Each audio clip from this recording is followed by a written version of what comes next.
presented by Best of Saloni Music. Kanchan Ibrahimpur.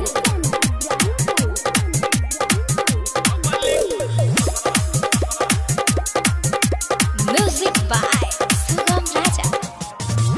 उत्तर एकागा मोरे अंगनावा हो, उत्तर एकागा मोरे अंगनावा हो,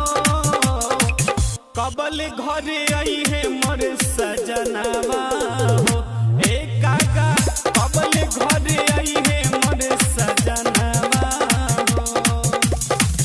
उनका बिना लागत नइखे मनावा हो, उनका बिना लागत नइखे मनावा हो, कबल घरे आई है मोरे परनावा हो, एकागा कबल घरे आई है मोरे सजनावा हो, कबल घरे आई है मोरे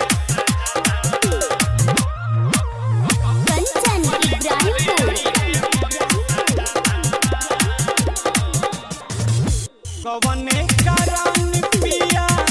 हमारा खेते जले, नहीं कवनो चिट्ठी नहीं मैसेज भेजले, कवने कारण पिया हमारा खेते जले, नहीं कवनो चिट्ठी नहीं मैसेज भेजले, उनका बिना निक न लगे भवनावा हो, उनका बिना निक न लगे भवनावा हो,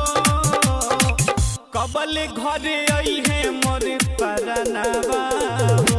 एकागा कबल घरे आई है मोरे सजनावा हो, कबल घरे आई है मोरे Music by कंचन इब्राहिमपुर।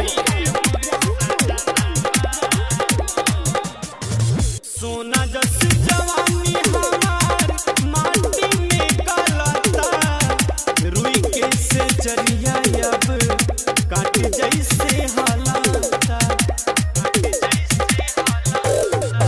सोना जस जवानी हमार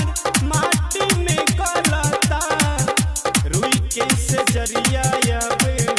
काट जैसे हालाता, सुगम राजा माने ना कहनावा हो, रमेश राणा माने ना कहनावा हो, कहिया घरे आई है मोरे सजनावा हो,